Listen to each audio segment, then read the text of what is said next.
C'est le buzz du net avec Guy Birenbaum. Guy, un appel aux dons sur Facebook lancé par des soldats américains pour ramener des chiens d'Afghanistan. Ouais, Guillaume, je ne sais pas exactement ce que je dois penser de l'histoire que raconte le site WAMIS, le site des animaux de compagnie. 2 chiens errants auxquels des soldats américains s'étaient attachés sur une base militaire en Afghanistan vont avoir la chance de s'échapper, c'est dur à dire, de ce qui est encore une zone de guerre pour une nouvelle vie en Amérique. Vous savez que les troupes américaines quittent progressivement l'Afghanistan depuis l'annonce de leur retrait par Barack Obama. Du coup, ces soldats américains qui appartiennent à la 4th Brigade Combat Team se sont demandé ce qu'ils allaient pouvoir bien faire de leurs compagnons à 4 pattes. Un premier chien avait suivi les boys jusqu'à leur base alors qu'ils patrouillaient à plusieurs kilomètres. Baptisé OP1, le chien est devenu un vrai compagnon de la troupe, une mascotte. Alors lorsqu'il s'est incrusté avec les militaires, OP1 était un chien mal nourri, aux oreilles coupées, mais très affectueux. C'est pas un lévrier afghan, je vous vois venir.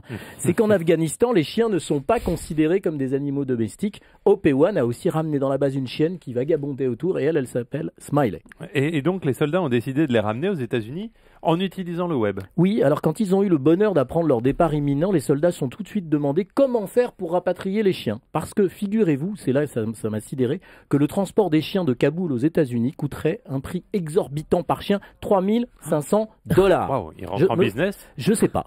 Non, mais il doit y avoir une histoire de cage, etc. Plein de choses. Alors c'est là que les soldats ont eu l'idée de créer une page Facebook, Bring OP1 the Comanche Dog Home, avec des photos de OP1 pour lancer un appel aux dons sur le web.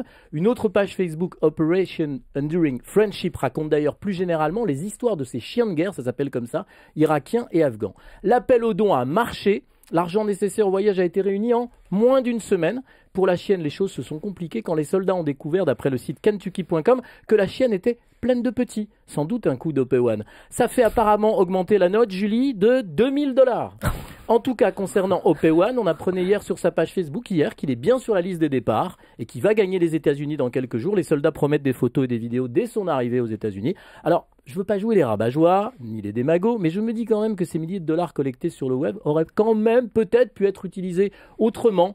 Je suis pas sûr qu'ils vont aider beaucoup d'Afghans, par exemple. En plus, je trouve le slogan qui figure sur les pages Facebook choquant.